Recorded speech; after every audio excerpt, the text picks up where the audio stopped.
누구였더라? 아무도 지연을 알아보지 못했고 그중 학창시절에 놀았던 서연이가 지연을 알아보며 지연이 맞지? 너 여기서 일하는 거야? 라며 지연을 알아보고 얘들아 우리 반 1등 지연이 몰라? 지연이 잘 나갈 줄 알았는데 망했어? 겨울 해가 조용히 내려앉은 서울 외곽의 30평 아파트. 해가 지고 건물 사이사이에 긴 그림자가 드리워질 때쯤 지연은 옷장 앞에 가만히 서 있었다. 문을 열어두고서 한참 움직이지 않았다. 손끝만 가볍게 옷걸이를 잡은 채 시선은 깊은 생각 속으로 빠져 있었다. 오늘은 고등학교 동창회가 있는 날. 20회가 훌쩍 지난 뒤 찾아온 초대였다. 몇 번을 망설였지만 결국 참석하기로 했다. 한때 친구였던 사람들과 다시 얼굴을 맞대는 자리. 가슴이 조용히 뛰었지만 그 설렘보다 크고 묵직한 불안이 자꾸 올라왔다. 뭐라도 나아졌다는 모습 보여줬어야 했는데. 지연은 옷장 깊숙한 곳에서 오래된 코트를 꺼냈다. 베이지색 니트 블라우스는 지난번 백화점 세일 때 49,000원에 산 것이었다. 가격표를 떼면서도 그래도 이 정도면 괜찮겠지 했지만 지금 거울에 비친 모습은 어쩐지 초라해 보였다. 몸에 맞지 않는 옷처럼 마음도 점점 불편해졌다. 거울 앞에서 몇 번이나 어깨를 펴려고 했지만 자신감은 좀처럼 올라오지 않았다. 머리카락도 마음에 걸렸다. 미용실에 가려다가 비용 때문에 포기하고 집에서 염색한 머리. 빗질을 해도 겉모습은 정갈했지만 지연의 눈에는 촌스럽기만 했다. 거실에서는 조용한 TV 소리와 함께 시아버지의 낮은 기침이 들렸다. 은퇴한 지 여러 해가 지난 시아버지는 그날도 평소처럼 느긋하게 신문을 보고 있었다. 예전에도 과묵한 편이었지만 은퇴 후에는 말수가 더 적어졌다. 그저 정원을 가꾸고 조용히 차를 마시며 하루를 보내는 사람이었다. 지연은 시아버지 옆으로 가며 천천히 말을 건넸다. 아버님, 저녁상 차려뒀어요. 김치찌개 데워 드시면 되고요. 반찬은 냉장고 윗칸에 있어요. 시아버지는 신문을 넘기며 짧게 고개를 끄덕였다. 응, 다녀와. 그 목소리는 평소와 같았지만 지연은 그 말 속에서 작은 따뜻함을 느꼈다.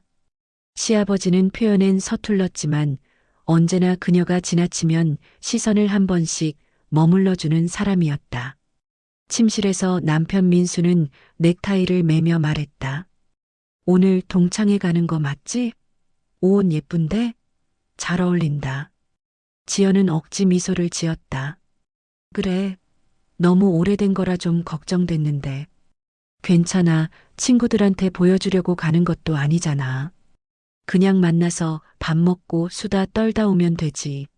민수의 말은 가벼웠고 그래서 더욱 가슴에 닿지 않았다. 지연이 느끼는 불안, 압박감, 비교당할까 두려운 마음을 그는 전혀 알지 못했다. 지연은 조용히 말했다. 그래 다녀올게. 그녀는 시어머니에게서 결혼 초 선물 받은 작은 진주 목걸이를 꺼내 걸었다. 평소에는 꺼낼 일이 거의 없었던 목걸이. 하지만 오늘은 꼭 필요하다고 느꼈다. 적어도 어디 부끄럽지 않게라도. 현관에 서서 마지막으로 거울을 본 지연은 깊게 숨을 들이켰다. 괜찮아. 그냥 가서 인사만 하고 오면 돼. 엘리베이터 버튼을 누르는 손이 살짝 떨렸다. 아래로 내려가는 동안 지연은 가방을 꼭 잡았다. 동창회 장소는 강남의 고급 레스토랑. 예약은 VIP룸. 메시지를 확인할 때부터 마음이 내려앉았다. VIP룸이라는 단어는 지연의 세계와 너무 멀었다. 아파트 단지 정문 앞에서 택시를 잡아 타자 창밖의 불빛들이 빠르게 스쳐 지나갔다. 도시는 여전히 바쁘고 화려했다. 그 속에서 지연은 점점 더 작아지는 기분이 들었다. 왜 이렇게 가기가 싫을까? 차는 곧 목적지에 도착했다.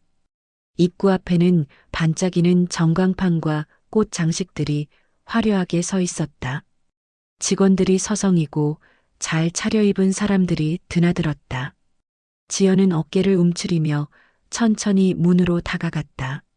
문 안으로 들어서자 눈부신 샹들리에 반짝이는 대리석 바닥, 고급진 향기가 지연을 덮쳤다. 그 순간 내가 이곳에 왜라는 생각이 스쳤다. 안내 직원이 다가와 물었다. 고객님, 어떤 모임이신가요? 지연은 작게 대답했다. 고등학교 동창회 예약이요. 아, VIP룸이시죠? 이쪽으로 안내하겠습니다. 지연은 왜 하필 VIP룸일까 중얼거리며 직원 뒤를 따라갔다. 문이 열리자마자 방 안이 환하게 밝아지며 여러 사람의 시선이 동시에 쏠렸다. 지연이다. 와, 오랜만이다. 목소리는 분명 반갑게 들렸지만 눈빛은 달랐다. 눈에 보일 듯 말 듯한 평가, 비교, 가벼운 판단. 지연은 미소만 억지로 지으며 가장 끝자리로 조용히 걸어갔다. 자리에 앉은 지연은 주변 분위기를 살폈다. 이미 여러 명이 모여 있었고 모두 명품 가방이나 최신 패션으로 꾸민 모습이었다. 그들의 화려함 속에서 지연은 자신의 블라우스와 오래된 핸드백이 너무나 초라하게 느껴졌다. 지연은 숨을 크게 들이쉬며 물잔만 만지작거렸다. 괜찮아. 그냥 식사만 하고 오면 돼. 그때였다. VIP룸의 문이 다시 활짝 열리며 누군가 당당히 걸어 들어왔다. 샤넬 트위드 재킷, 새빨간 립스틱, 하이힐이 바닥을 톡톡 울리는 소리. 그리고 그 특유의 자신감 마치 방 안을 자신의 무대로 만드는 듯한 존재감. 최수진이었다. 방 안의 공기 자체가 바뀌었다. 동창들은 일제히 자리에서 일어서며 소리를 질렀다. 수진아, 오늘 너 완전 럭셔리다. 샤넬 신상 아니야? 최수진은 모두의 주목을 받으며 웃었다. 그러다 지연을 발견하고 아주 짧게 미묘한 웃음을 지어 보였다. 그 웃음은 반가움이 아니라 무언가를 확인했다는 느낌에 가까웠다. 지연은 심장이 조여드는 것을 느꼈다. 그리고 아주 짧은 한순간 알 수 없는 예감이 스쳤다. 오늘 무엇인가 좋지 않은 일이 일어날 것만 같았다. 그리고 그 예감은 틀리지 않을 것이다. 집에 도착한 지연은 현관 앞에 멈춰 섰습니다. 문을 열기 전 심호흡을 한번 길게 내쉬었지만 손끝은 여전히 떨렸습니다. 세상에서 가장 편안해야 할 집인데 오늘만큼은 문 뒤에 또 다른 세상이 숨어 있는 것 같아 두려웠습니다. 조심스럽게 문을 열자 따뜻한 불빛이 그녀를 맞이했습니다. 주방 쪽에서는 찌개의 은은한 냄새가 풍겼고 거실에서는 TV 볼륨이 작게 흐르고 있었습니다. 지연아, 왔니?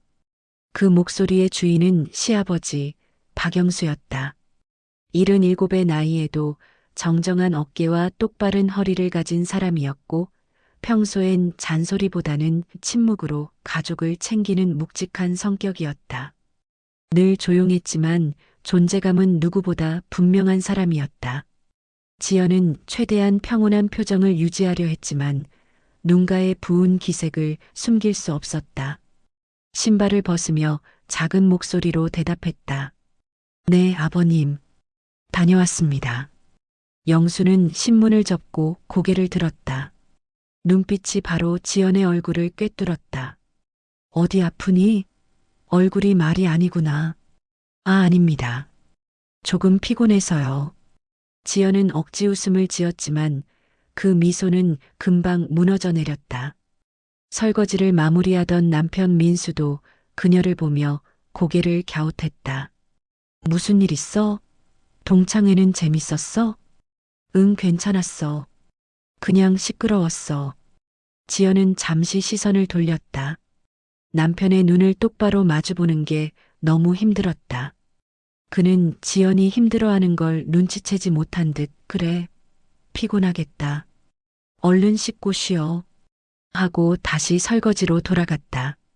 지연은 방으로 향했다. 문을 닫는 순간 방 안의 공기가 달라진 듯 느껴졌다. 안전하고 조용한 공간이었지만 오늘은 그저 숨을 참고 버티는 곳처럼 느껴졌다. 침대 가장자리에 앉아 가방을 내려놓았지만 손목에서 힘이 빠져 툭 떨어지고 말았다. 일어난 여러 장면이 머릿속에서 파도처럼 몰려왔다. 애들아, 지연이는 시집이 별로니까 우리가 좀 챙겨줘야겠다. 이런 음식 못 먹어봤을 거 아니야. 지연아, 얼굴 많이 상했다. 그 순간 더 참지 못하고 눈물이 다시 흘러내렸다. 가슴속 깊은 곳이 뻐근했고 평범한 삶을 살고 있을 뿐인데 무엇이 그렇게 잘못된 걸까 하는 생각이 끊임없이 떠올랐다. 얼마간의 시간이 흐른 뒤 누군가 조심스럽게 방문을 두드렸다. 지연아, 아버지다. 들어가도 될까? 지연은 얼른 눈물을 닦고 코끝을 쓸어 올렸다. 네, 들어오세요. 문이 열리자 영수가 천천히 들어왔다. 그는 평소처럼 무심하게 들어온 것이 아니라 무엇인가 살피며 들어오는 모습이었다. 지연은 그 낯선 분위기에 가슴이 더 답답해졌다. 영수는 지연 옆에 앉지 않고 침대 반대편 작은 의자를 끌어와 맞은편에 앉았다. 그는 잠시 말없이 그녀를 바라보다가 조용히 입을 열었다. 지연아, 오늘 무슨 일이 있었던 거냐? 아무 일도 아닙니다. 지연은 고개를 숙이며 애써 숨기려 했지만 목소리는 떨렸고 손가락도 미세하게 흔들렸다. 영수는 깊은 숨을 들이켰다. 사람이 아무 일 없고서야 저런 표정이 나올 순 없다. 말 안 해도 된다. 하지만 숨기진 말아라. 그 한 문장이 지연의 마음을 찢어 놓았다. 그녀는 결국 고개를 떨구고 두 손으로 얼굴을 감쌌다. 흐느낌이 빠르게 번졌다. 아버님, 저 창피했어요. 그 말만으로도 모든 게 설명되었다. 영수는 자리에서 일어나 천천히 다가왔다. 그는 오래된 손으로 지연의 등을 천천히 토닥여 주었다. 창피할 짓은 내가 한 게 아니다. 지연은 울면서 중얼거렸다. 저를 제가 너무 초라해 보였대요. 옷도 사는 것도 다 웃었어요. 제가 그 자리에 있을 사람이 아니래요. 영수는 눈을 감고 한참 조용히 서 있었다. 그의 손끝이 미세하게 굳었다.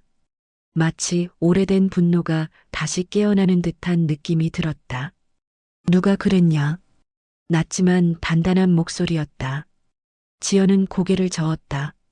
말해봤자 더 부끄러워질 뿐이에요. 부끄러운 건 내가 아니라 그 사람들이다. 지연은 아무 말도 하지 못하고 눈물만 계속 흘렸다. 잠시 뒤 영수는 천천히 방을 나갔다. 하지만 그의 발걸음에는 방금 전과는 다른 무거운 목적이 담겨 있었다. 거실로 나간 그는 자신의 휴대폰을 꺼냈다. 평소 전화하는 일이 많지 않은 사람이었지만 이번에는 움직임이 단호했다. 그는 연락처 목록을 한참 내려보다가 오래된 번호 하나를 눌렀다. 띠링 신호음이 길게 넘어갔다. 그리고 잠시 뒤 익숙한 듯 낮은 목소리가 들렸다. 여보세요? 영수의 입꼬리가 느리게 굳었다. 오랜만이네. 나 박영수야. 목소리는 평소처럼 부드러웠지만 그 속엔 단단한 힘이 흐르고 있었다. 자네 아직 그 자리 맡고 있나? 상대는 순간 침묵했다가 조심스레 대답했다. 예. 지금도요. 무슨 일로? 영수는 눈을 감으며 조용히 말했다. 도움이 필요해서 말이야. 급한 일이네. 그의 표정에는 분명했다. 잔잔한 아버지의 모습이 아니라 나이 들기 전 세상 앞에서 냉정하게 사람을 판단하던 그가 깨어난 얼굴이었다. 방문 틈으로 지연이 숨죽여 거실을 보았다. 아버지가 전화를 걸고 있는 모습은 평소와 전혀 달랐다. 등 굽은 노인의 모습이 아니라 무언가를 해결하기 위해 내려온 옛 전사의 등짐 같았다. 그녀의 목소리가 떨렸다. 아버님, 누구세요? 전화하시는 분이? 영수는 고개만 돌려 지연을 보았다. 걱정하지 마라. 손 하나 안 쓰고 해결할 테니. 그 말은 단순한 위로가 아니라 오랫동안 묵혀두었던 힘을 다시 꺼냈다는 선언처럼 들렸다. 그날 밤 영수는 총 3통의 전화를 걸었다. 어느 하나 가벼운 통화가 아니었다. 통화 내용은 모두 조용했고 지연은 무슨 말인지 정확히 듣지 못했지만 그 목소리에서 느껴지는 기류는 단 하나였다. 내 며느리를 건드린 건 잘못된 선택이었다. 지연은 그날 밤 깊은 잠은 오지 않았지만 침대에 누운 채 천장을 바라보며 처음으로 이런 생각을 했다. 아버님이 나를 위해 뭔가를 하려 하고 계신다. 그것만으로도 마음 한 귀퉁이가 조금 따뜻해졌다. 하지만 아직 폭풍은 시작되지 않았다. 아버지가 누구에게 전화를 걸었는지, 무슨 일이 벌어질지 지연은 알지 못했다. 그저 조용히 시작된 파문이 얼마나 큰 파도와 함께 되돌아올지 상상조차 하지 못한 채 밤을 맞이했다. 그 다음 날 아침 집안 공기는 평소와 달랐다. 창문으로 들어오는 햇빛은 여전히 부드러웠지만 그 안에 깃든 분위기는 묵직했다. 마치 누군가 오래된 문을 열고 과거의 먼지가 집 안으로 스며든 듯한 기분이었다. 지연은 늦게까지 뒤척인 탓에 잠이 부족한 얼굴로 부엌에 들어섰다. 시아버지 영수는 이미 식탁에 앉아 조용히 신문을 넘기고 있었다. 지연이 들어오자 기사 하나를 끝까지 읽지 않은 채 고개를 들었다. 어제 잘 잤느냐? 지연은 가볍게 고개를 끄덕였지만 영수의 눈길은 그녀의 표정을 이미 다 읽고 있었다. 지연의 속눈썹에는 아직 완전히 마르지 않은 피로가 묻어 있었다. 일어나기 어려웠지? 네. 조금. 영수는 빈말로 위로하지 않았다. 그냥 고개만 끄덕였다. 그 한 번의 끄덕임이 지연에게는 가장 큰 위로처럼 느껴졌다. 남편 민수도 출근 준비를 마치고 나와 식탁에 앉았다. 아버지, 오늘은 일찍 나가세요? 아니, 집에 있어야 할 일이 있어서. 영수가 이렇게 말하면 그 누구도 자세히 묻지 않았다. 젊을 적부터 그는 말을 아끼는 사람이 행동도 크다는 평을 듣곤 했다. 민수도 어릴 때부터 그걸 알고 있었기에 더 물어보지 않았다. 식사를 마친 뒤 지연이 설거지를 하려고 일어나는 순간 영수의 목소리가 그녀의 등을 잡아 세웠다. 지연아. 네, 아버님. 오늘은 괜찮다면 나하고 잠깐 이야기 좀 하자. 지연은 짧게 숨을 들이켰다. 아버지가 이야기 좀 하자고 말할 때는 이미 상황을 정리해 놓은 뒤일 때가 많았다. 시아버지의 과거가 조금씩 드러나다. 식탁 정리를 마친 뒤 영수는 지연을 작은 거실 창가로 데리고 갔다. 이 집에서 가장 오래된 자리였다. 영수 부부가 처음 이곳에 이사를 왔을 때부터 저 창가 옆에 작은 의자는 늘 그 자리에 있었다. 지연아. 영수가 천천히 입을 열었다. 사람이 말이야. 나이를 먹으면 옛날 일은 잊어도 누구에게 받은 상처는 이상하게 잘 잊히지 않는다. 지연은 조용히 고개를 끄덕였다. 근데 누가 우리 가족을 건드리면 그건 다른 문제다. 지연이 놀란 눈으로 그를 바라봤다.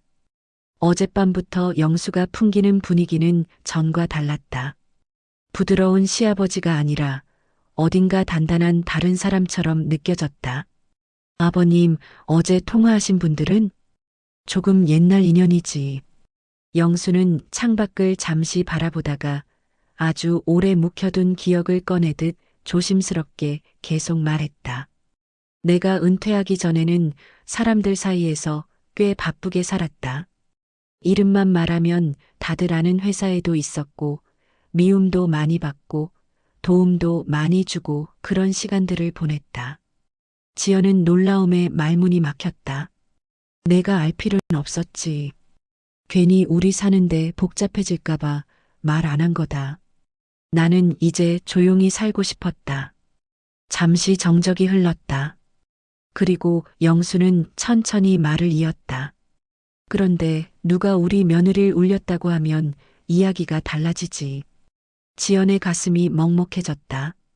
아버지는 결코 큰 목소리로 위로하지 않았지만 그 한 문장이 모든 마음을 감싸는 듯 했다. 아버님, 저는 괜찮아요. 이게 이렇게까지 괜찮지 않다. 짧고 단단한 말이었다. 세상에는 말이야, 말로만 해결되지 않는 일도 있다. 하지만 또 어떤 일은 말 한마디만 제대로 하면 정리가 되는 법이다. 지연은 아버지의 표정을 바라보았다. 그리고 직감했다. 아버지는 이미 움직이기 시작했다. 흔들리기 시작한 한 사람. 그날 오후 지연은 장을 보기 위해 집을 나섰다. 공기마저 무겁게 느껴졌던 오전과 달리 밖은 가을 햇살이 따뜻했다. 하지만 시장으로 걸어가는 동안에도 생각은 복잡하게 뒤엉켰다. 어젯밤 동창들의 표정, 웃음소리, 최수진의 비아냥. 그런데 마치 누군가 그 생각을 지워주듯 뒤에서 익숙한 목소리가 들렸다. 지연아? 고개를 돌리자 고등학교 동창 서은이가 서 있었다. 그녀는 동창 모임에서 유일하게 크게 상처 주지 않았던 사람이었다. 그렇다고 특별히 도와준 것도 아니었지만 적어도 비웃지는 않았던 인물이었다. 은희야. 지연은 어색하게 웃어 보였다. 은희는 잠시 망설이는 듯 하더니 조용히 말을 꺼냈다. 지연아, 저기 어제 일말인데. 지연은 잠시 숨을 들이켰다. 역시 소문은 돌았구나. 은희는 눈치를 보며 말했다. 그 사실 수진이 남편 회사 이상하다는 얘기 들었어. 지연은 놀라서 은희를 바라봤다. 어떻게 그걸? 어제 모임 끝나고 금융권 다니는 혜진이가 따로 얘기하더라. 신용등급이 안 맞는다면서. 근데 너 아버님이. 지연의 손끝이 떨렸다. 아버님이 뭐? 아버님이 뭔가 아는 것 같았다고. 수진이 표정이 완전 굳었어. 다들 좀 놀랐어. 지연은 아무 말도 하지 못했다.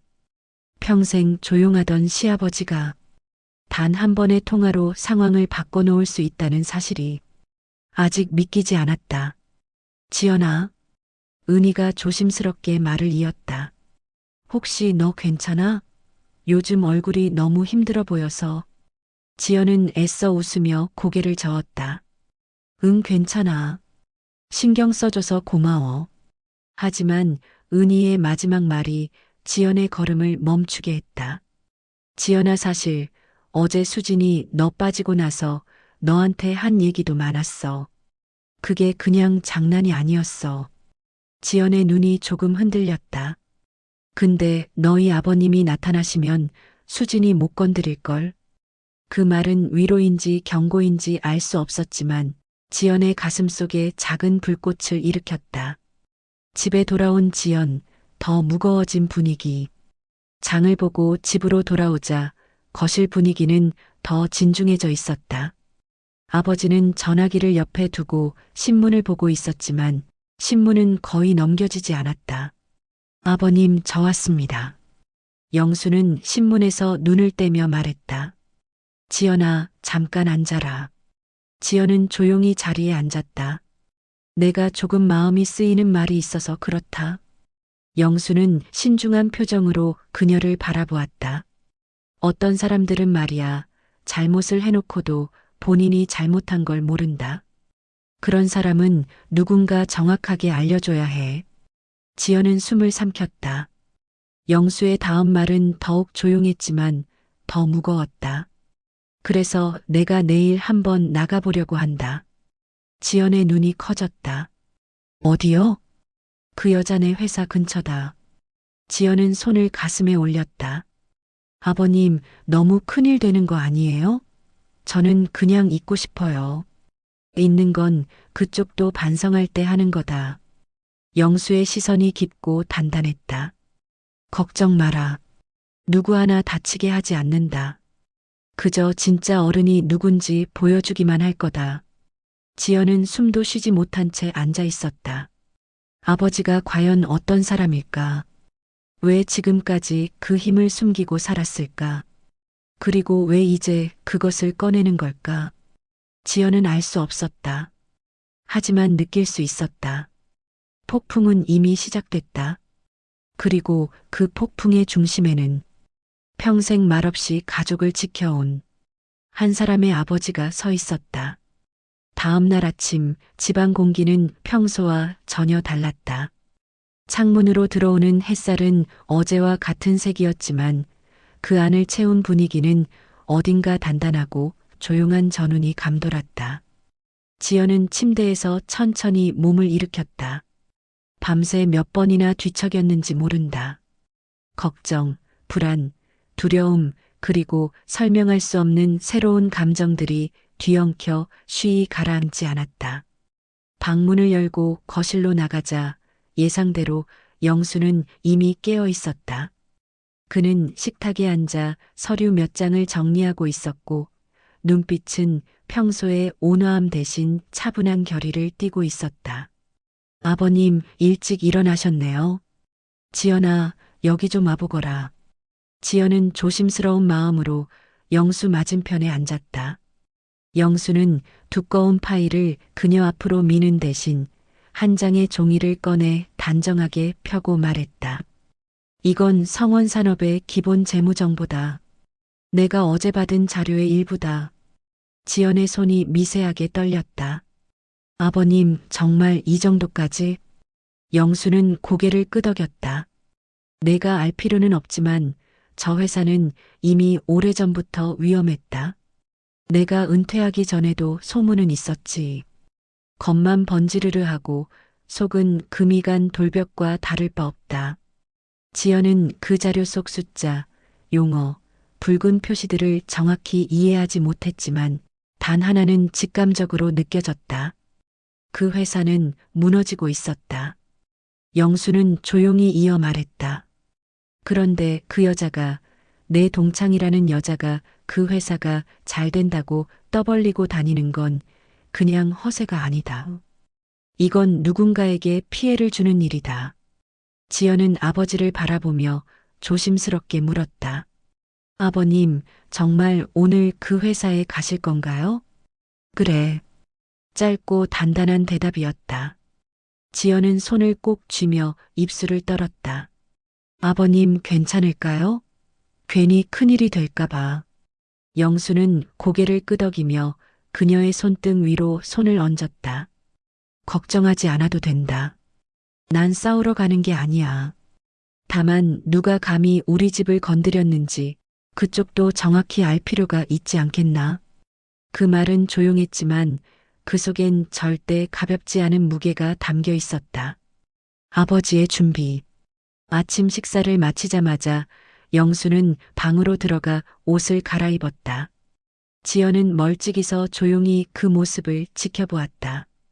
평소에는 헐렁한 조끼나 편한 면 티를 즐겨 입던 아버지가 오늘은 깊은 회색의 단정한 셔츠에 깔끔한 검정 재킷을 걸쳤다. 단정하지만 위압적이지 않은, 그렇다고 가벼워 보이지도 않는 차림. 그리고 마지막으로 오래된 서랍에서 작은 낡은 명함집을 꺼내 주머니에 넣었다. 지연은 그 모습을 보며 알 수 없는 감정에 목이 메었다. 아버님, 너무 무리하지 마세요. 제 일 때문에. 영수는 천천히 고개를 저었다. 가족의 일은 내 일만이 아니다. 이제부터는 내 일이다. 이 말에 지연은 더 이상 아무 말도 하지 못했다. 가슴속 어딘가가 뭉클하게 저렸다. 회사 앞에서 벌어진 작은 파문. 점심 무렵 영수는 조용히 외투를 챙겨 나섰다. 지연은 현관 앞까지 따라갔지만 끝까지 말리지 않았다. 말려야 한다는 생각보다 아버지가 가야 한다고 느끼는 이유를 본능적으로 알고 있었기 때문이다. 아버님, 조심히 다녀오세요. 영수는 미소를 지었다. 그래. 걱정 말고 있어.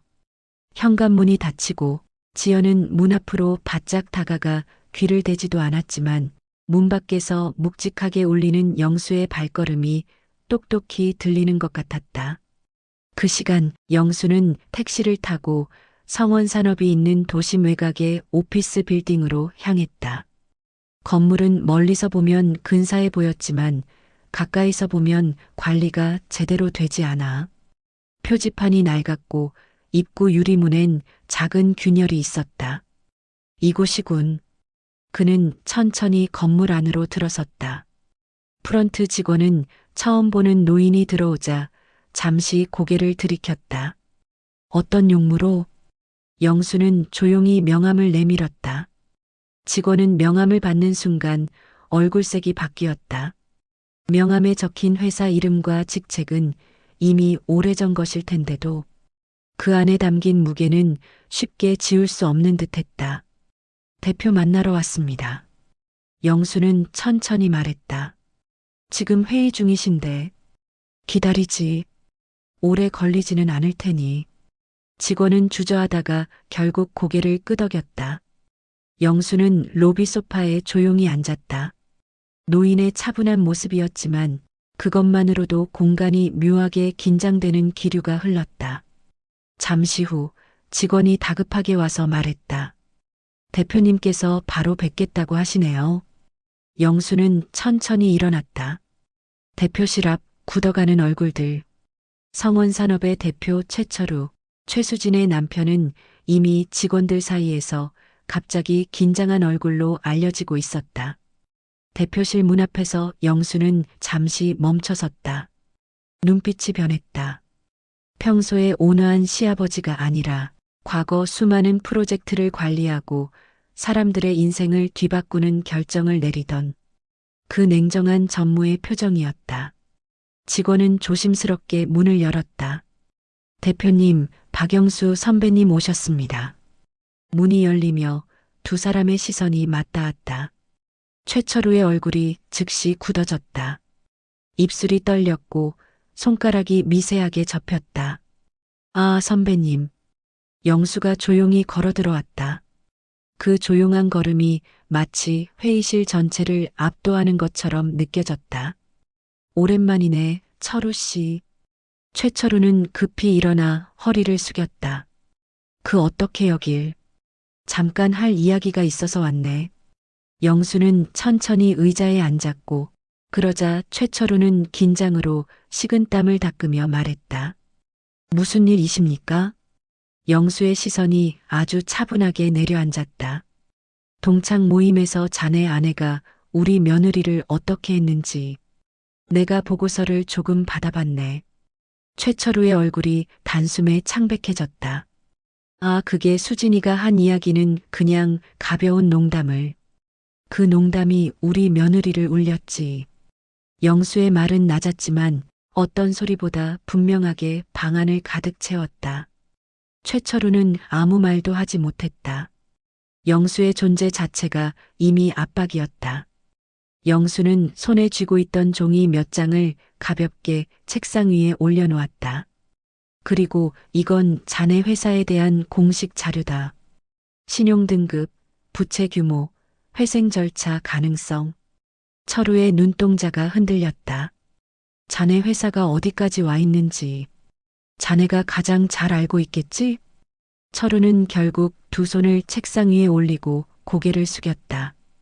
죄송합니다. 선배님 정말 죄송합니다. 영수는 오래된 친구를 바라보듯 깊은 시선으로 말했다. 나는 복수하러 온 게 아니다. 그저 자네 아내가 우리 며느리에게 한 일을 정확하게 되돌려 주어야 한다고 생각해서 왔다. 철우는 고개를 더 깊게 숙였다. 예, 알겠습니다. 제가 책임지고 바로 잡겠습니다. 영수는 천천히 자리에서 일어났다. 그리고 자네 회사 일이 어떻게 흘러가는지 은행 쪽에서 들은 말이 있다. 철우는 숨을 삼켰다. 지금이라도 잘 정리하게. 겉만 번지르르 하면 오래 못 간다. 철우는 떨리는 목소리로 대답했다. 예, 선배님, 정말 죄송합니다. 영수는 문을 나서며 마지막으로 한마디를 남겼다. 내 며느리 다시는 건드리지 말게. 문이 닫히는 순간 대표실 안은 조용한 공포처럼 무거워졌다. 돌아오는 길, 조금은 가벼워진 발걸음. 영수는 건물 밖으로 나서며 하늘을 한번 올려다봤다. 구름 한 점 없는 맑은 하늘. 그의 입가에는 오랜만에 아주 작은 미소가 피어올랐다. 이제 될 것이다. 집에서 기다리는 마음. 지연은 초조한 하루를 보냈다. 가끔씩 핸드폰을 들었다가 내려놓고 밥솥 뚜껑을 열었다 닫았다가 물컵을 들었다 놓는 일을 반복했다. 그러다 현관문이 열리는 소리가 들렸다. 지연아. 지연은 재빠르게 달려나갔다. 아버님, 잘 다녀오셨어요? 영수는 신발을 벗으며 고개를 끄덕였다. 그래. 이제 걱정하지 않아도 된다. 정말 괜찮았어요? 무리하신 건 아니죠? 영수는 미소를 지었다. 그래. 잘 해결됐어. 누가 누구를 건드린 건지. 이제 그쪽도 충분히 알았을 거다. 지연의 눈이 살짝 붉어졌다. 아버님, 정말 감사해요. 영수는 조용히 손을 흔들었다. 이제부터는 조금 더 당당해져야 한다. 내가 죄 지은 게 아니니까. 그 말은 마치 오래된 상처에 따뜻한 약을 바르는 것처럼 지연의 마음을 천천히 감싸며 스며들었다. 영수가 성원 산업에서 돌아온 다음 날, 지연의 하루는 유난히 조용했다. 어제까지 가슴을 짓누르던 불안함이 완전히 사라진 것은 아니었지만 영수가 한 말들이 마음 한 곳을 든든하게 받쳐주는 듯했다. 이제 걱정하지 않아도 된다. 그 말이 계속 머릿속을 맴돌았다. 하지만 세상 일이 늘 그렇듯 다음 파동은 예상치 못한 순간에 찾아왔다. 회사에서 벌어진 첫 움직임. 아침 10시가 조금 넘은 시간. 지연은 거실 청소를 하며 TV 소리를 작게 틀어놓고 있었다. 그때 현관 비밀번호가 조용히 눌리는 소리가 들렸다. D-D-딘.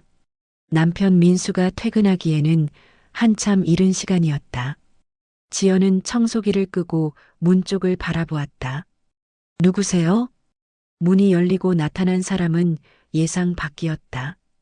최수진이었다. 한때 고급 레스토랑 VIP룸에서 거만하게 앉아있던 그 모습 달리 오늘의 그녀는 화장이 어설프게 번져 있었고 어깨는 축 처져 있었으며 손에 들고 있는 가방조차 무겁게 내려앉은 듯 보였다. 지연아. 지연은 본능적으로 한 걸음 뒤로 물러섰다.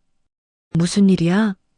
수지는 입술을 깨물며 집 안으로 들어오지도 돌아서지도 못한 채 문 앞에서 떨고 있었다. 잠깐 얘기 좀 할 수 있을까? 지연은 잠시 숨을 돌렸다. 지금 이 순간 무엇을 어떻게 해야 할지 판단이 서지 않았다. 그러나 다시 그 자리에 선 자신을 떠올렸다. VIP룸. 화장실에서 들었던 조롱. 단톡방에서 본 사진들. 지연은 천천히 고개를 저으며 말했다. 여기서 해. 들어오지 말고. 수진의 얼굴이 무너졌다. 지연아, 잘못했어. 내가 정말 잘못했어. 지연은 표정을 굳힌 채 조용히 물었다. 왜 왔어? 수진의 손이 가볍게 떨렸다. 어제 내 아버님이 우리 회사에 왔다고 들었어. 지연은 놀라지 않았다. 이미 알고 있는 사실이었다. 수진은 울먹이며 계속 말했다. 철우가 대표실에서 나왔는데 다리가 풀렸다고 했어. 무슨 말을 들었는지는 말 안 하지만 얼굴이 진짜 죽은 사람처럼 하얗게 변했어. 지연은 고개를 숙였다. 그래서? 지연아, 나 정말 피해주려고 한 거 아니야. 그냥 친구들 사이에서 좀 잘 보이고 싶어서 그랬던 건데. 그 순간 지연은 잠시 호흡을 멈췄다. 친구들 사이에서 잘 보이고 싶어서 그런 말들을 한 거야? VIP룸에서 자신을 향해 날아왔던 말들이 하나씩 떠올라 가슴을 칼처럼 찔렀다. 지연아, 얼굴 많이 상했다. 이런 음식 못 먹어봤을 거 아니야. 우리가 좀 챙겨줘야겠다. 애 아빠가 일찍 들어오래. 집안일 해야 한대. 지연의 눈이 천천히 수진을 향했다. 그게 그냥 장난이었어? 수진은 아무 말도 하지 못했다. 입술만 떨릴 뿐이었다. 지연은 천천히 고개를 저으며 말했다. 그래서 이제 와서 사과하러 온 거야? 내가 지금 무서워졌기 때문에? 수진은 흐느끼듯 말했다. 지연아, 미안해. 정말 미안해. 지연은 긴 한숨을 내쉬었다. 나는 너한테서 진심을 느끼기가 어려워. 수진은 결국 더 이상 말을 이어가지 못했다. 눈물을 훔치며 고개를 숙이고 돌아섰다. 문이 닫히자 거실에는 무거운 정적만 남았다. 지연은 잠시 문을 바라보다가 천천히 냉장고 앞에 기대어 눈을 감았다. 사과는 받았다. 하지만 마음은 치유되지 않았다. 회사에 들이운 그림자. 오후가 되자 성원산업사내 단체 카톡방에는 묘한 소문이 빠르게 돌기 시작했다. 대표님, 오늘 회의도 취소래. 아침부터 은행팀이랑 계속 통화하는데 분위기 험악함. 신용평가 다시 들어갈 거라는 말도 있음. 어제 회장님급 인물이 다녀갔다던데 누구인지 아는 사람? 대표님, 진짜 큰일 난 듯. 사무실은 마치 외부에서 거대한 바람이 들어온 것처럼 혼란스러운 공기로 가득했다.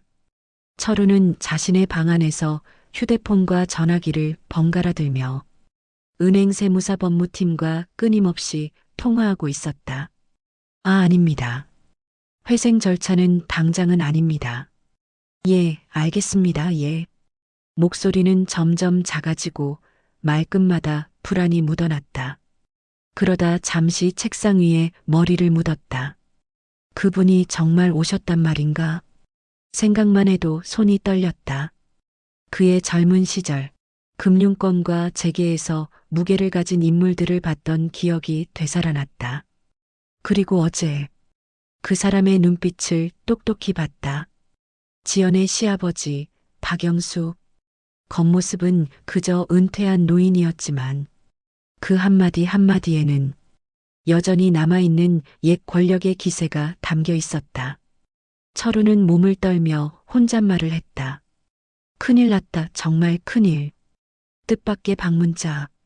그날 저녁 지연은 평소보다 일찍 저녁을 준비했다. 아버지와 남편이 돌아오기 전에 마음을 조금 정리하고 싶었다. 준비를 마칠 즈음 현관 초인종이 울렸다. 띵동. 지연은 긴장하며 인터폰 화면을 봤다. 이번에는 낯선 중년 여성이 서 있었다. 네, 누구세요? 저 혹시 지연 씨 댁 맞나요? 성원산업 직원인데 잠깐 말씀드리고 싶은 게 있어서요. 지연은 순간 더 긴장했다. 문을 열기 전 재빨리 방문 앞에 섰다. 문을 열자 반듯한 정장을 입은 40대 초반의 한국인 여성이 걱정 섞인 얼굴로 서 있었다. 안녕하세요. 저는 성원산업 인사팀의 문정이라고 합니다. 지연은 뭐가 어떻게 돌아가고 있는지 알 수 없었다. 무슨 일로? 문정이는 잠시 망설이다가 진지한 톤으로 조용히 말했다. 오늘 회사가 많이 흔들렸어요. 대표님이 크게 충격을 받으셨고 저희 직원들도 다 불안해하고 있어요. 지연의 눈이 커졌다. 그래서 혹시 아버님께 전해드릴 수 있을까 해서요. 아버님이요? 문정이는 더 조용한 목소리로 말했다.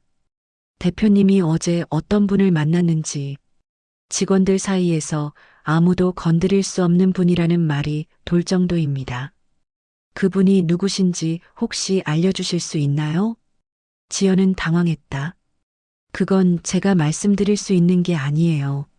문정이는 고개를 끄덕이며 말했다. 네, 그럴 거라고 생각했습니다. 제가 부탁드리고 싶은 건 딱 한 가지예요. 지연은 조용히 시선을 들었다. 직원들은 피해 없게 부디 부탁드립니다. 지연은 말문이 막혔다. 직원분들은 아무 잘못 없어요. 문정희는 그 말을 듣고 안도의 숨을 내쉬었다. 정말 감사해요.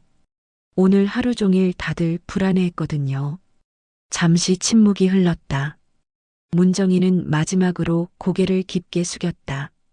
지연 씨, 당신 같은 사람이 이런 일을 겪었다는 게 너무 안타까워요. 힘내세요. 지연은 한동안 문 앞에 서서 문정희가 멀어지는 뒷모습을 가만히 바라보았다. 그리고 깨달았다. 아버님의 움직임은 생각보다 훨씬 더 큰 물결을 만들고 있었다. 아버지가 돌아온 밤.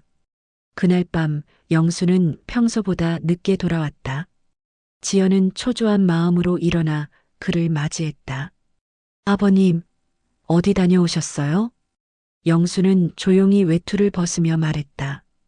은행 그리고 지인 몇 명을 만났지. 지연은 놀라 입을 가렸다. 아버님, 너무 큰일 되는 거 아니에요? 영수는 천천히 고개를 저었다. 아니다. 할 말을 한 것뿐이다. 지연은 한참 동안 아버지를 바라보다가 조용히 물었다. 오늘 낮에 성원 산업 직원이 찾아왔어요. 영수는 움직임을 멈췄다. 직원이? 내 직원들은 잘못이 없다고. 그 부분은 걱정 말라고. 영수는 조용한 숨을 내쉬었다. 그래. 그건 다행이네. 지연은 조심스럽게 아버지를 바라보았다. 아버님, 그분들 정말 많이 불안해하고 있어요. 영수는 처음으로 조금 길게 침묵했다. 그리고 아주 낮은 목소리로 말했다. 내가 만든 파문이 너무 컸나 보구나. 지연은 고개를 저으며 말했다. 저는 복수 같은 건 바라지 않아요. 다만 그냥 그 사람들이 제가 아프다는 걸 알았으면 해요. 영수는 천천히 고개를 끄덕였다. 그래. 이제 방향을 조금 바꿔보겠다. 그 말은 지연을 안심시키기에 충분했다. 그러나 동시에 이 상황이 아직 끝나지 않았다는 사실도 느껴졌다. 끝나지 않은 파도. 밤이 깊어질수록 지연의 가슴은 더 요동쳤다. 아버지의 행동이 옳았는지, 돌아올 반향은 어떤 것일지, 그리고 앞으로 어떤 일이 기다리고 있을지. 하지만 한 가지는 분명했다. 아버지가 움직인 순간부터 세상은 이미 달라지기 시작했다. 그리고 그 변화는 지연의 삶에도, 성원 산업에도, 그리고 최수진 가족에게도 돌아갈 수 없는 흐름을 만들어내고 있었다. 최수진의 방문 이후로 하루 이틀이 지났지만 지연의 마음은 여전히 흔들리고 있었다. 그녀는 복잡한 감정을 정리하지 못한 채 하루를 보냈다. 수진의 눈물 어린 사과, 성원 산업 직원의 방문, 아버지의 단단한 말투, 그리고 아직 끝나지 않은 무언가. 겉으로는 고요했지만 밤이 깊어질수록 지연은 작은 파도가 천천히 밀려오는 것을 느꼈다. 그 파도는 곧 더 큰 물결이 되어 돌아올 것 같았다. 지연의 일상 속 작은 이상 신호. 다음 날 아침, 지연은 평소처럼 시어머니와 간단한 아침 준비를 했다. 영수는 여전히 신문을 읽고 있었고 표정엔 흔들림이 없었다. 그러나 지연은 아버지의 눈빛에서 작은 피로의 그림자를 읽을 수 있었다. 아버님, 요즘 너무 바쁘신 거 아니에요? 영수는 신문을 접으며 말했다. 괜찮다. 예전처럼 무리하는 것도 아니고 그저 해야 할 말을 하고 있을 뿐이다. 지연은 무거운 마음으로 고개를 끄덕였다. 아버지는 단순한 행동이 아니라 누구보다 무겁고 정확한 결정을 내리는 사람이었다. 식탁을 정리하고 있던 시어머니가 조용히 말했다. 지연아, 내가 너무 걱정하지는 말아라. 아버지가 움직이면 이유가 있는 거다. 지연은 잠시 말문이 막혔다. 저 때문에 이렇게까지. 내가 잘못한 게 없는데 누가 너를 건드렸다. 그럼 가족이 나서는 게 당연하지. 시어머니의 말은 부드럽지만 단단했다. 지연은 그 말에 숨을 들이켰다. 어쩐지 마음속 억눌려 있던 한 줄기의 죄책감이 조금은 풀리는 듯했다. 동창 모임 단톡방에서 벌어진 변화. 점심 무렵 지연의 휴대폰에 알림이 울렸다. 동창회 방사 18. 메시지가 수십 개 쌓여 있었다. 지연은 잠시 망설이다가 메시지를 열어보았다. 수진이 요즘 연락 안 되던데? 지연이한테 사과하러 갔다고 하던데. 회사 일도 어렵다던데 괜찮나? 그동안 우리 너무 무심했나 봐. 지연아, 혹시 괜찮으면 얘기 좀 할 수 있을까? 지연은 스크롤을 올리며 차갑게 웃었다. 이제 와서? 하지만 그 차가운 웃음 뒤에는 얼떨떨한 감정들이 뒤섞여 있었다. 왜 갑자기 다들 태도가 달라진 걸까? 아버님 때문이겠지? 그 순간 다음 메시지가 올라왔다. 지연아, 우리 너무 미안해. 그때 아무 말도 못해서 정말 마음에 걸렸어. 몇몇의 사과가 이어졌다. 하지만 지연은 답장을 하지 않았다. 지금은 누군가의 사과를 받아들일 여유가 없었다. 뜻밖의 호출. 그날 오후였다. 아파트 경비실에서 연락이 왔다. 지연 씨, 택배 아닌데요. 누가 잠깐 만나고 싶다고 내려와 달랍니다. 지연은 놀랐다. 누구라고요? 성원산업 대표님 부인이라고 합니다. 지연의 손에서 휴대폰이 떨어질 뻔했다. 잠시 멍해진 뒤 그녀는 천천히 말을 이었다. 금방 내려갈게요. 엘리베이터를 타고 내려가는 동안 지연은 온몸이 굳어가는 것을 느꼈다. 심장이 불규칙한 속도로 뛰어오르며 머릿속은 온갖 생각으로 가득 찼다. 왜 여기까지 온 거지? 아버님 때문인가? 뭔가 더 커진 건가? 경비실 앞에 서 있는 사람은 다른 누구도 아닌 최수진이었다. 하지만 이번의 수진은 며칠 전에 봤던 모습보다도 더 초라해 보였다. 얼굴은 퉁퉁 부어 있었고 옷차림은 흐트러져 있었으며 손을 어디에 두어야 할지 몰라 허둥대고 있었다. 지연아. 지연은 조심스럽게 다가갔다. 여기까지 왜 왔어? 수진은 잠시 입을 열지 못했다. 그리고 갑자기 두 손을 모아붙이며 말했다. 지연아, 제발 우리 남편 아버님께 뭐 좀 말씀드려 줄 수 있을까? 지연의 눈이 크게 흔들렸다. 무슨 말? 수진의 다리가 힘이 빠지는 듯 흔들렸다. 우리 회사 지금 은행에서 대출 연장 거절됐어. 그리고 회생 절차 얘기까지 나오고. 지연은 숨을 들이켰다. 아버지가 했다는 말이 떠올랐다. 은행 쪽에서 이미 들었다. 수진은 울먹이며 말을 이어갔다. 철우가 지금 정신을 못 차려. 계속 회복시킬 방법을 찾고 있는데 이미 너무 늦었대. 지연은 조용히 물었다. 나한테 어쩌라고? 내가 뭘 할 수 있는데? 수진은 결국 무너진 목소리로 말했다. 아버님께 우리 집은 벌을 받더라도 직원들만큼은 살려달라고 전해주면 안 될까? 지연은 아무 말도 할 수 없었다.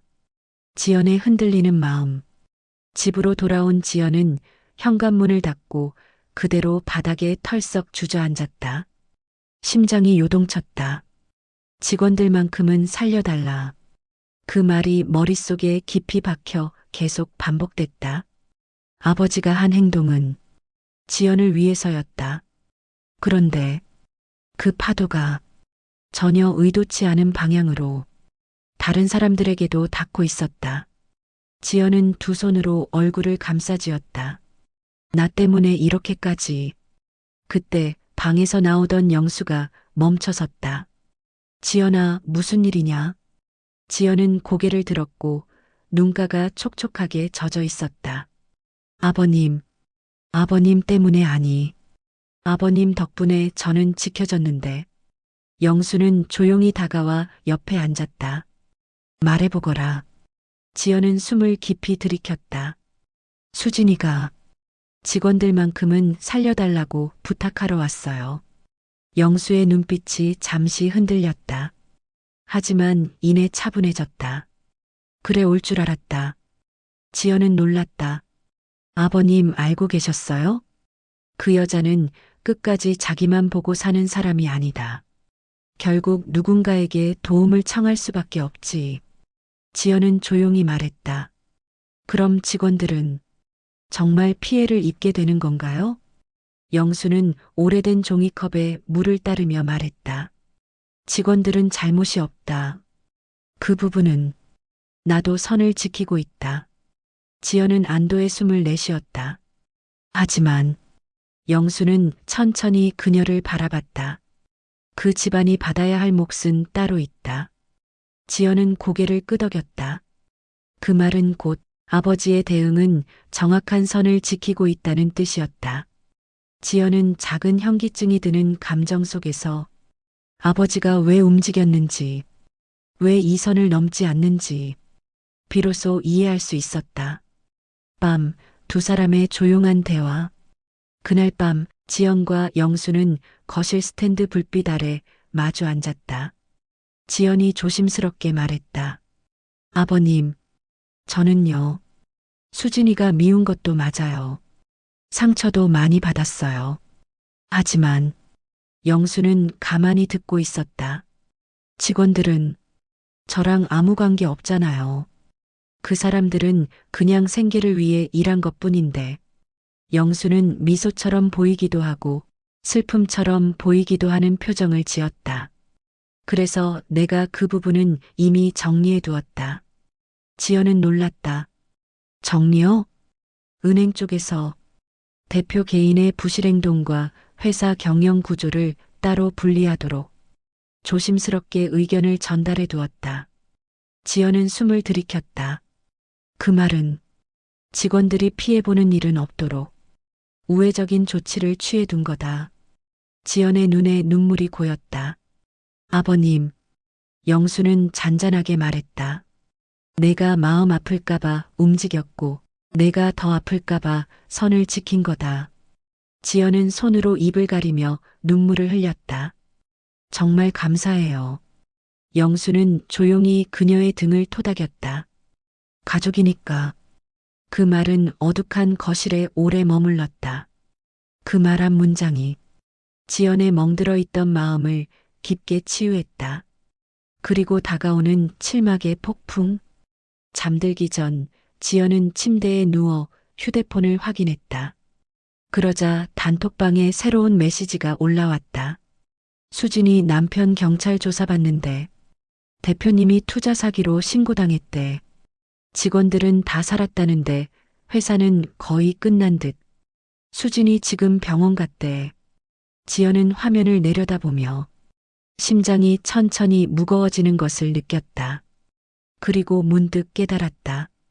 이 사건은 이제 끝나는 것이 아니라 다음 단계가 시작되는 것이다. 그 순간 현관 밖에서 작은 인기척이 들렸다. 누군가 집 앞에서 잠시 머무르다가 발걸음을 돌려가는 소리가 났다. 지연은 무슨 일이 일어날지 모른다는 예감과 함께 잠을 이루지 못한 채 밤을 맞이했다. 저녁 7시가 조금 넘은 시간, 집안은 은은한 조명 아래 조용했다. 며느리 윤정은 식탁에 놓인 컵을 천천히 돌리며 시간을 보내고 있었다. 하루 종일 마음이 불안하게 뒤틀려 있었다. 육막에서 시아버지가 자신에게 보여준 따뜻함, 그 뒤에 숨어 있는 무언가 큰 흐름이 있다는 느낌이 자꾸만 가슴을 두드렸다. 그때였다. 현관 비밀번호가 눌리는 소리, 짧은 알림음, 그리고 문이 열리는 작은 바람 소리. 남편 준호가 퇴근해 돌아온 것이다. 다녀왔어. 준호의 목소리는 평소와 다를 바 없었지만 윤정의 귀에는 이상하게도 한 박자 늦고 묵직하게 들렸다. 윤정은 겨우 미소를 지으며 대답했다. 왔어. 준호는 윤정을 보더니 잠시 멈췄다. 오늘 좀 피곤해 보여. 뭐 힘든 일 있었어? 윤정은 고개를 가볍게 저었지만 그 작은 동작조차 떨리는 손끝을 감출 순 없었다. 아니, 그냥 좀 생각이 많아서. 그 순간 안방 문이 열리며 시아버지 태식이 걸어 나왔다. 평소와 다름없는 차분한 표정, 하지만 윤정은 알았다. 저 표정 뒤에 오늘 하루 동안 얼마나 많은 움직임이 있었는지. 왔나? 태식의 목소리는 짧지만 무게가 있었다. 준호는 아버지에게 인사를 하고 거실 한쪽에 서류 가방을 내려놓았다. 그런데 바로 그때 또다시 현관에서 초인종이 울렸다. 띵동. 세 사람 모두 동시에 고개를 돌렸다. 이 시간에 찾아올 사람이 없다는 걸 모두 알고 있었다. 살짝 얼어붙는 공기 속에서 시아버지가 나서서 문 쪽으로 걸어갔다. 문을 열자 한 남자가 서 있었다. 정장 차림에 어딘가 낯익은 얼굴. 윤정은 눈을 가늘게 뜨며 기억을 더듬었다. 그는 윤정이 동창회에서 마주쳤던 사람 중 한 명이었다. 최가연의 남편 친구, 그리고 성진 개발의 내부 정보를 알고 있다고 했던 사람. 어르신 잠시 뵐 수 있을까요? 그는 숨을 깊게 들이켜며 말했다. 급한 일입니다. 태식은 잔잔하게 고개를 끄덕였다. 들어오시죠. 그 남자 이재우는 거실로 들어와 차분히 인사를 한 뒤 자리에 앉았다. 하지만 그의 표정은 무언가 결심한 사람의 얼굴이었다. 준호도 그 분위기를 느끼고 서둘러 소파 옆에 앉았다. 무슨 일인지 말해보세요. 태식이 조용히 말을 꺼내자 재우는 떨리는 목소리로 설명을 시작했다. 오늘 성진개발 내부 회의에서 큰 일이 있었습니다. 윤정은 저도 모르게 손을 움켜쥐었다. 최가연 남편 성진개발 재무이사 박민호 씨. 그가 몇 년 동안 숨겨온 불법 회계 처리, 그게 오늘 전부 드러났습니다. 정적이 떨어졌다. 준호가 가장 먼저 말을 잇지 못한 듯 숨을 내쉬었다. 뭐라고요? 재우는 고개를 끄덕였다. 오늘 아침 금융감독원에서 압수수색이 들어갔습니다. 그리고 내부 직원 몇 명이 참고인 조사받았고 아마 며칠 안에 언론 보도도 나올 겁니다. 윤정의 심장이 크게 쿵 하고 뛰었다. 그는 말을 이어갔다. 사실 이 일이 터진 데에는 재우는 태식을 바라보았다. 어르신께서 움직이신 영향이 컸습니다. 윤정은 시아버지를 바라보았다. 태식은 아무 말도 하지 않았다. 그저 평소와 같은 차분한 얼굴, 하지만 눈빛만큼은 흔들림 없이 단단했다. 저희 회사 내부에서도 이미 몇 달 전부터 이상하다는 이야기가 나왔습니다. 근데 어르신께서 여러 경로로 신용평가, 자금 흐름, 부채 구조 같은 것들을 다시 재검토하게 하셨다고 들었습니다. 그 말에 준호가 놀란 얼굴로 아버지를 봤다. 아버지, 이 일에 관여하셨던 겁니까? 태식은 고개를 흔들었다. 관여한 건 아니다. 다만 사실을 확인시켜 준 것뿐이다. 목소리는 낮았지만 윤정의 마음에 크게 울렸다. 재우는 말을 이어갔다. 덕분에 내부에서도 더 이상 숨길 수 없게 되었고 오늘 사태가 이렇게 터졌습니다. 저는 윤정 씨의 상황도 알고 있었고 그냥 이렇게 넘어가면 안 되겠다 싶어서 찾아왔습니다. 윤정은 머리를 들었다. 제 상황을요? 재우는 조심스럽게 고개를 끄덕였다. 지난 동창회에서의 일도 들었습니다. 그날 박민호 이사가 회식 후에 동창회 같은 건 체면 싸움이라며 윤정 씨 남편을 비하하는 말을 했었다고. 윤정의 눈이 흔들렸다. 준호는 그제야 자신도 모르게 주먹을 쥐었다. 재우는 마지막 말을 조심스럽게 이어갔다. 지금 박민호 이사와 최가연 씨 부부 굉장히 큰일이 날 가능성이 큽니다. 그 아마 윤정 씨에게 했던 말들, 그리고 그동안 보여왔던 태도 모두 대가를 치르게 될 겁니다. 침묵이 방 안에 내려앉았다. 차갑지도 뜨겁지도 않은 애매한 온도의 침묵. 윤정은 내가 원하던 건 복수가 아니라 단지 모멸당하지 않는 존엄이었음을 그제야 똑바로 깨달았다. 그 순간 시아버지가 처음으로 윤정에게 시선을 돌렸다. 윤정아. 태식의 목소리는 낮지만 깊었다. 이제 너를 깎아내린 사람들 때문에 울지 말아라. 윤정의 눈이 시아버지와 마주쳤다. 넌 잘못이 없다. 가치가 없는 건 내가 아니라 거짓과 허세로 살아온 사람들이다. 윤정의 눈가가 천천히 젖어갔다. 준호 역시 조용히 아내의 손을 잡았다. 그 손은 밤새 떨리고 찬 느낌이었지만 준호의 손을 잡자 조금씩 온기가 돌아왔다. 재우는 마지막으로 자리에서 일어났다. 오늘 말씀드린 건 그냥 알려드려야 할 것 같아서 온 겁니다. 그리고 윤정 씨 힘내세요. 곧 상황이 바뀔 겁니다. 문이 닫히고 재훈이 떠난 뒤 거실에는 다시 고요함이 찾아왔다. 하지만 그 고요함은 무겁지 않았다. 오히려 폭풍이 지나가기 직전의 평온 같았다. 윤정은 시아버지와 남편을 천천히 바라보았다. 두 남자의 존재가 주는 든든함. 그리고 이제는 더 이상 혼자가 아니라는 안도감. 그때 시아버지가 말했다. 칠막까지 왔구나. 윤정과 준호가 동시에 시아버지를 바라봤다. 이제 마지막 막은 내 마음이 결정하는 거다. 태식의 말은 마치 오래된 문을 여는 듯 깊게 울렸다. 윤정은 고개를 들었다. 방금 전까지 흐려졌던 눈빛이 조금씩 살아났다. 어떻게 마지막을 맞고 싶은지. 그건 내가 선택해라. 윤정은 조용히 숨을 들이켰다. 그리고 천천히, 아주 천천히 고개를 끄덕였다. 폭풍의 소리는 멀리서 조금씩 다가오고 있었다. 하지만 이번에는 두렵지 않았다. 그 폭풍이 누구를 향해 향하는지 이제는 너무나도 분명했기 때문이다. 이른 아침 부엌 창으로 들어오는 햇빛이 유난히 투명했다. 하루가 밝았다는 사실만으로도 공기가 바뀌는 것처럼 느껴졌다. 하지만 윤정의 마음은 이미 오늘이 결정의 날이라는 것을 알고 있었다.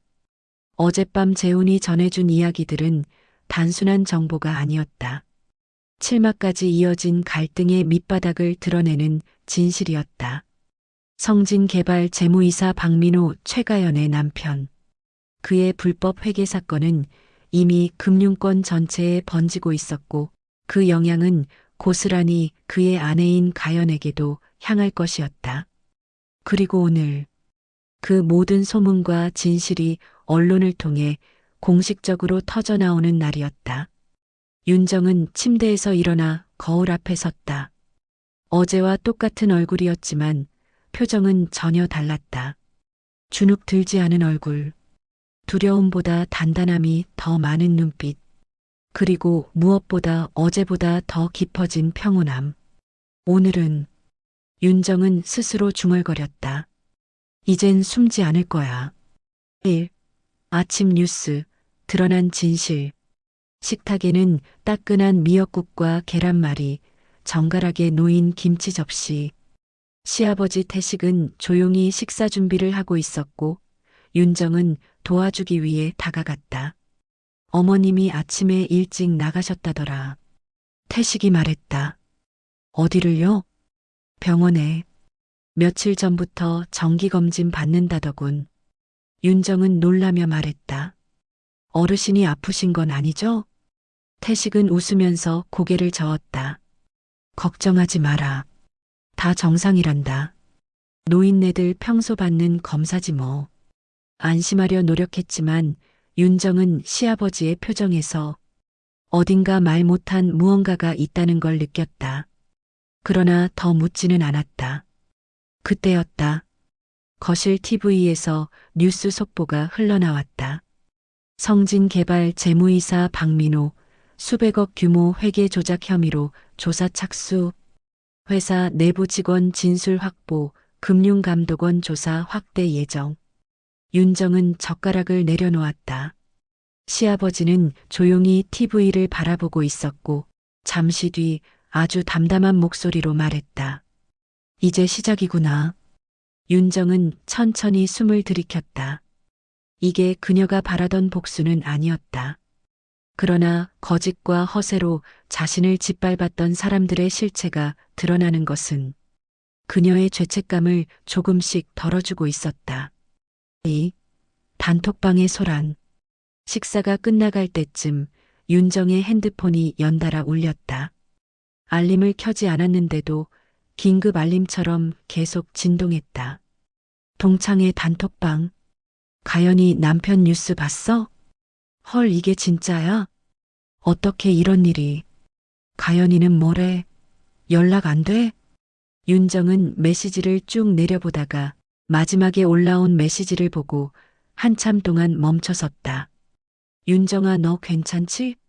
이런 말 묻는 게 미안하지만 혹시 어제 말해준 그게 사실이었어? 가연이 남편이 우리한테 투자하라고 했던 거, 그거 위험한 거였던 거니? 윤정은 핸드폰을 내려놓고 깊게 숨을 내쉬었다. 이제 동창들은 진짜로 현실을 보기 시작한 것이다. 가연의 화려함이 허상이라는 것, 자신들이 믿었던 서열이 모래처럼 무너지고 있다는 것. 그리고 그 기점은 윤정의 침묵이었다. 이젠 더 감출 이유가 없네. 윤정은 스스로 중얼거리며 자리에서 일어났다. 3. 찾아온 그림자. 점심 무렵 초인종이 울렸다. 띵동. 윤정은 순간 가슴이 철렁 내려앉았다. 누군지 몰라도 오늘은 평범한 손님이 올 리가 없었다. 문을 열자 최가연이 서 있었다. 어제의 고급스러운 코트도 항상 기름지게 빛나던 자신감도 없었다. 그저 침몰 직전의 사람처럼 흐트러진 눈과 초췌한 얼굴. 현관 위쪽 조명이 그녀의 그림자를 길게 느렸다. 윤정아, 나 좀 들어가도 돼? 가연의 목소리는 거의 웅얼거림에 가까웠다. 윤정은 잠시 망설였다. 하지만 마지막 선택은 자신이 한다고 어젯밤 시아버지가 말했다. 윤정은 문을 열고 가볍게 고개를 끄덕였다. 무너진 사람의 고백. 거실 소파에 앉은 가연은 손을 덜덜 떨며 컵을 잡았다. 아침 뉴스 봤어? 가연이 어렵게 입을 열었다. 윤정은 고개만 끄덕였다. 우리 다 끝났어. 가연은 말을 이어가려 했지만 한참 동안 제대로 말하지 못했다. 남편 민호가 회사에서 조사받고 있어. 집에도 경찰이 왔어. 나 어떻게 해야 할지 모르겠어. 윤정은 침착하게 가연의 시선을 바라보았다. 가연은 마침내 울음을 터뜨렸다. 윤정아, 나 진짜 너무 무서워.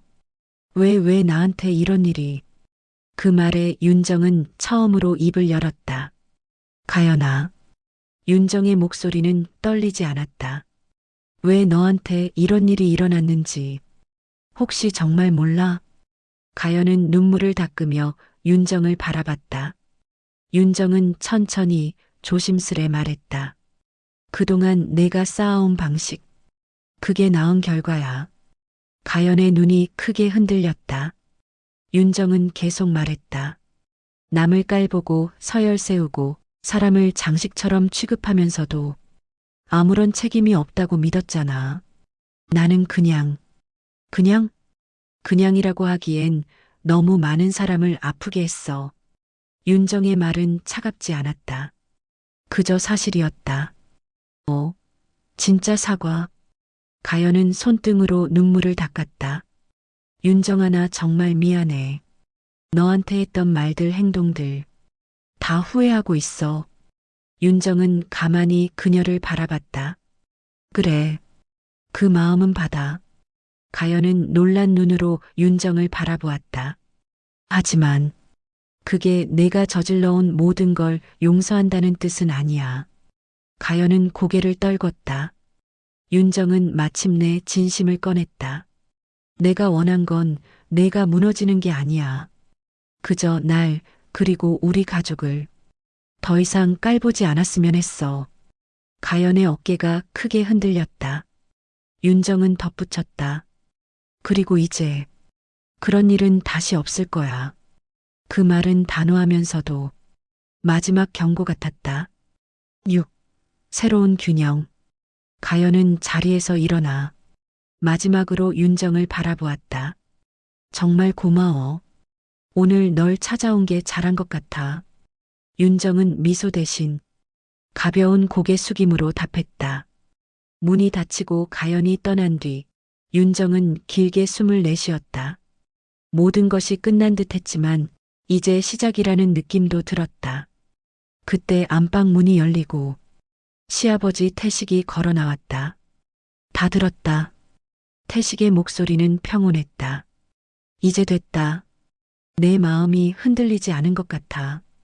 윤정은 시아버지를 바라봤다. 어르신 정말 고마워요. 태식은 고개를 젠틀리 끄덕이며 말했다. 이제부턴 너희 둘이서 너희 삶을 만들어라. 내 역할은 여기까지다.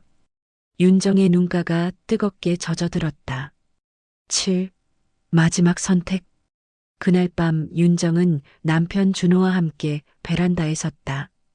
도시의 불빛이 반짝였고 바람은 어제보다 더 부드러웠다. 여보. 준호가 윤정을 바라보며 말했다.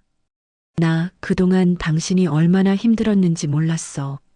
정말 미안해. 윤정은 준호의 손을 잡았다. 이제 알아주면 돼. 준호는 윤정의 손을 더 단단히 잡았다. 앞으로는 당신 혼자 울게 하지 않을게.